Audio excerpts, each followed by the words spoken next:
Azoul, bonjour, bonsoir. À force de tirer sur la corde, elle finit par casser. Pour la énième fois, l'agence de presse gouvernementale algérienne, Algérie Presse Service, revient sur ce fameux rapport de la Banque mondiale sur le suivi de l'économie algérienne. Un rapport pourtant validé et commenté favorablement avant sa publication par le ministère algérien des Finances. Et le ministre des Finances n'est autre que le Premier ministre. Le rapport a été remis au ministère algérien des Finances avant sa publication pour commentaire. Ils l'ont commenté favorablement, ils ont trouvé que c'était bon. Et voilà, une fois publié, un autre son de cloche exprime un mécontentement, mais grave, une colère incroyable. Ce son de cloche est celui de ces gens tapis à l'ambre et qui tirent les ficelles sans avoir le courage de se manifester aux yeux du public. Alors, la dernière trouvaille de ces forces occultes à travers le relais médiatique APS, et puis évidemment repris par la suite par la presse stipendiée, leur dernière trouvaille, c'est que ce rapport de la Banque mondiale a été rédigé par un expert tunisien manipulé par le Makhzen marocain. Et oui, je ne rentre pas dans les détails, parce que c'est vraiment difficile d'admettre une langue de bois qui n'arrive même pas à convaincre ses propres auteurs. Les propres auteurs de ce papier, de cette dépêche, eux-mêmes ne pouvaient être convaincus par ce qu'ils écrivent. Alors, ils donnent l'impression, et ça c'est un travail de renseignement, hein, c'est un travail de... C'est l'article est écrit dans les officines de la caserne Antar ou de sa périphérie. Alors, ils donnent un ton solennel. Hein, ils sont sûrs d'eux-mêmes. Ils disent, ils parlent de ce Farid Belhadj, et ce nom Belhadj, mon Dieu, qu'est-ce qui n'est pas aimé en Algérie? Il nous fait penser à Ali Belhadj. Alors, on nous donne un petit peu le cursus et le parcours professionnel de ce Farid Belhadj, qui est un Tunisien. Pour conclure, il est bombardé vice-président de la Banque mondiale pour la région MENA, Moyen-Orient et Afrique du Nord, période durant laquelle de nombreux rapports complaisants sur le Maroc ont été rédigés dans le dernier qui classe le royaume du mal et de la misère comme étant un des rares pays qui ont tiré profit de la pandémie. Et ça, c'est considéré comme un gros mensonge. Mais l'APS considère ça comme un gros mensonge. Et les commentateurs de l'ombre qui signent au nom de l'APS concluent, à partir de là, il ne faut pas s'étonner de lire à l'avenir de faux rapports sur l'Algérie commandés et orientés par le Makhzen marocain. Il faut s'attendre à d'autres révélations sur cette solide amitié entre le Makhzen et Farid Belhadj, surtout que les langues commencent à se délier. C'est pas incroyable. Alors, première remarque. Lorsqu'on dit que la Banque mondiale établit des rapports hostiles à l'Algérie, si l'Algérie se porte bien économiquement, elle ne peut être qu'indifférente. On raconte ce qu'on veut, mais on est bien.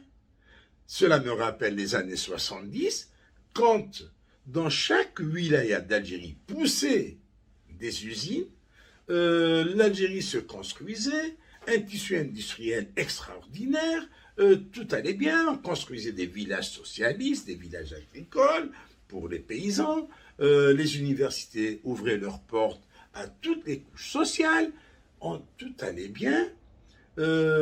Étudiants, on n'avait pas besoin d'attendre pour trouver du travail, attendre la fin de nos études. Non, dès la première année, deuxième année universitaire, hop, on commence à bosser. Même lycéens, on travaillait comme vacanciers dans les sociétés publiques. Même lycéens. Ça m'est arrivé de le faire. Je travaillais quand j'étais en classe de seconde, en passant en première, et quand j'étais en première, en passant à la terminale. Bon, en terminale, je n'ai pas travaillé parce que j'ai eu mon bac. Mon père m'a fait cadeau en me disant pas besoin de travailler, je te fais cadeau de ce que tu vas gagner à la Sonelgaz.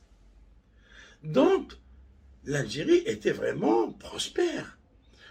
On s'en foutait éperdument de ce que vous pouvez raconter les adversaires d'Algérie. Lorsque l'Algérie construisait le complexe sidérurgique d'El Hadja, les Français avaient posé la question, mais qu'allez-vous faire du fer d'El Hadja? Vous allez manger du fer? Eh bien, une fois construit, c'était avéré que le Hadja ne suffisait pas aux besoins de l'Algérie, parce que l'Algérie construisait des usines, faisait plein de choses, s'industrialisait, et on commençait à penser à construire un deuxième complexe sidérurgique similaire à celui d'El Hadja, à le construire à Mostaganem pour exploiter le fer de Garadjbilet, qui n'est pas exploité à ce jour. Parce que l'homme du projet est parti. On s'en foutait de ce que vous pouvez raconter n'importe quelle institution financière, n'importe quel adversaire, parce que tout allait bien. Et l'Algérie était respectée sur la scène internationale. Aujourd'hui, si il y avait une politique économique qui mettait les Algériens à l'abri du besoin, une politique sociale qui ne poussait pas l'Algérien à fuir son pays. Si tout allait bien dans notre pays, eh bien que la Banque mondiale multiplie les rapports hostiles à l'Algérie, des rapports qui ne sont pas conformes à la réalité algérienne, eh bien on s'en fiche éperdument. Mais ce n'est pas le cas.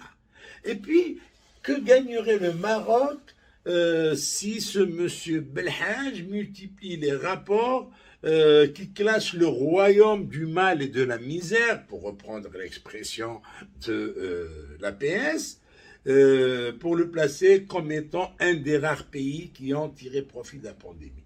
Mais si ce n'était pas vrai, ben le Maroc ne gagne rien. Et puis on ne va pas tromper les Américains ou les investisseurs européens ou les investisseurs chinois si ça va mal chez nous. On ne peut pas les tromper en leur disant que ça va bien parce que la Banque mondiale écrit que tout va bien. Non. Si tout va mal, et si tout va bien, et que la Banque mondiale vient dire que tout va mal, ben les investisseurs, ils viennent voir sur le train, ils voient que tout va bien et qu'ils peuvent investir sans aucun souci. Voilà. Donc la réalité est tout autre. Maintenant, il faudrait se rendre à une évidence, que ces généraux, dont le niveau est bien en dessous de leurs Rangers, il est bien en dessous de leurs Rangers, il faudrait bien qu'ils se rendent à une évidence. C'est lorsqu'ils disent que ces rapports sont une manipulation du Marzen, ils donnent de l'importance au Marzen. Ils donnent de l'importance au royaume marocain. Ils font du Maroc un ogre et de l'Algérie un nain. Parce qu'eux, ce sont des nains. Ils donnent le beau rôle, ils prêtent le beau rôle au Maroc. Le Maroc infiltre l'armée algérienne et recrute un de ses officiers les plus influents, qui occupe le poste le plus sensible à l'état-major, recrute des milliers d'Algériens à l'intérieur de l'Algérie, brûle les forêts, tue des Algériens. Attendez, Mais on fait du Maroc un ogre. Et l'Algérie, c'est quoi? C'est un nain. Vous savez, quand vous allez vous plaindre aux gens pour leur dire que votre voisin est rentré chez vous, qu'il a abusé de votre épouse, de vos enfants, qu'il a fait ceci, qu'il a fait cela, qu'est-ce qu'on pourrait penser de vous? C'est que vous n'êtes pas un homme. Parce que vous n'avez pas su défendre votre foyer, votre épouse, vos enfants, vous n'avez pas su faire face à ce voisin alors que vous avez plus de force que lui. Voilà ce qu'on pourrait penser de vous. C'est la même chose quand il s'agit d'État. Alors que l'Algérie, ce pays aussi vaste qu'un continent, ce pays beaucoup plus riche que le Maroc, et qui vient se plaindre du voisin marocain qui manipule la Banque mondiale contre elle, qui écoute ses responsables, fait des écoutes téléphoniques, qui recrute des agents par milliers, qui finance des mouvements d'opposition et des journalistes à l'étranger. Alors, c'est quoi tout ça? Ça veut dire que l'Algérie est faible. Le Maroc, c'est un ogre et l'Algérie est un nain. Qui fait de l'Algérie, du Maroc, un ogre et l'Algérie un nain? C'est nain qui gouverne l'Algérie. Voilà, tout simplement. Alors, on ne peut pas leur dire de réviser leur conception des choses. Non. C'est des gens qui n'ont rien d'homme d'État. Ce ne sont pas des hommes d'État. Ce sont des voyous. Il faut dire ce qu'il en est. Ce n'est pas une injure que je leur fais, mais c'est une qualification. C'est leur véritable qualification. Ce sont des voyous qui n'ont pas le moindre respect pour l'Algérie et son histoire et son peuple. Merci de votre attention. Au revoir.